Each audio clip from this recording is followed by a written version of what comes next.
রামাইতা ইযা রামাইতা ওয়ালাকিন্নাল্লাহ রামা। আল্লাহ ডাক দিয়ে বলেন, হে রাসূল, আপনি মেরেছিলেন আবু জাহেলের তোয়ারা বেড়াই, কিন্তু আমি আল্লাহ 100 জন কাফের চতুর্দিকে ছিল, সবার সুখে সুখে ওই বালুগুলো করে দিয়েছিলাম। সুবহানাল্লাহ বলেন।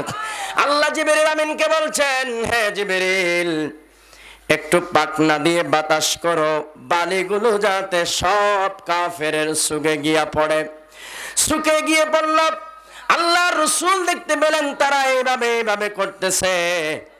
এই মুহূর্তে আল্লাহর রাসূল আস্তে করে বের হয়ে পড়লেন। হযরত আলী ভিতর দিয়ে দরজা বন্ধ করে দিলেন। আল্লাহু আকবার বলেন না?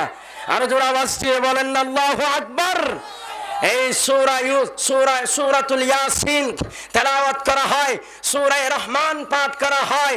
আল্লাহর রাসূল বলছেন, কোন হাফেজ সাহেব যদি, কোন মাওলানা সাহেব যদি, কোন ব্যক্তি যদি দুনিয়ার জমিনে কোরআন তেলাওয়াত করে বসে বসে, আল্লাহর রাসূল বললেন আল্লাহর আরশ আযমের উপরে একটি লৌহে মাহফুজ আছে।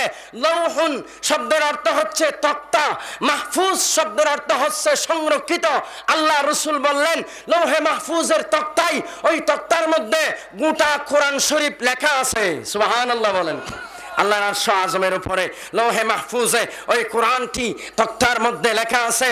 আল্লাহর নবী বললেন, এই দারুল আরকাম ডাক্তার আব্দুর রহমান চৌধুরী দারুল আরকাম নুরানি ইবতেদায়ী মাদ্রাসায় কোন ছাত্র যদি বসে ইয়াসিন বলে ডাক মারে, আপনাদের এলাকায় কালো কোরআন শরীফ কালো অক্ষর দিয়ে লেখা আছে, আপনি এখানে বসে পড়তেছেন কালো অক্ষরের কোরআন শরীফ। আল্লাহর নবী বলছেন, আপনি বসে বসে কালো অক্ষরের কোরআন শরীফ তেলাওয়াত করতেছেন, কিন্তু আরশ আযমে লৌহে মাহফুজে যে কোরআন শরীফটি লেখা আছে, এখানে যদি ইয়াসিন বলে ডাক মারা হয়, ওখানে ইয়াসিন আয়াতিবা সঙ্গে সঙ্গে মেন্টাল লাইটের মতো করে জ্বলে উঠবে। সুবহানাল্লাহ বলেন। আর জোরে আওয়াজ দিয়ে বলেন না সুবহানাল্লাহ। মেন্টাল লাইটের মতো করে ও সূরা ইয়াসিন আয়াতিবা জ্বলে উঠবে। ওয়াল কুরআনিল হাকিম পড়লে ওয়াল কুরআনিল হাকিম জ্বলে উঠবে। ইন্নাকা লামিনাল মুরসালিন পড়লে ইন্নাকা লামিনাল মুরসালিন আয়াত জ্বলে উঠবে। সুবহানাল্লাহ বলেন না?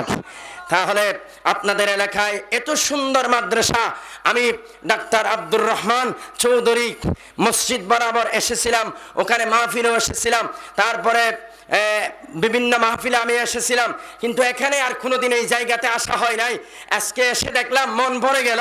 এত সুন্দর একটা মাদ্রাসা এলাকাতে হয়েছে। আগামীতে ভবিষ্যতে এখানে একটা বড় ফাজিল ডিগ্রি আলিম দাখিল মাদ্রাসা হওয়ার মতো ব্যবস্থা করে দেওয়ার মালিক কে? আর জোরে বলেন না মালিক কে? আপনারা যদি মসজিদ মাদ্রাসা পুরখানিয়া আলেম উলামাকে যদি মহব্বত করেন, চাদর দিয়া যদি বেড়াইয়া নেন, বলেন তো আপনাদেরকে চাদর নিয়ে কুদরতি চাদর দিয়ে বেড়াইয়া দেওয়ার মালিক কে? আর জোরে বলেন না মালিক কে? যদি আল্লাহকে আমরা রাজি করতে চাই, এই মাদ্রাসা কি আমার আল্লাহর আরশ আযম থেকে এসে বেঁধে দেবে, নাকি আমরা নির্মাণ করব? জোরে বলেন না আমরা কারা? আমরা। হুজুর বলতেছেন এখানে হুজুর বিল্ডিং হয়েছে, দালান হয়েছে, কিন্তু আমাদের শিক্ষক সরকারিভাবে নিয়োগ দেওয়া হয়েছে দুজনকে, আর দুজনকে আমরা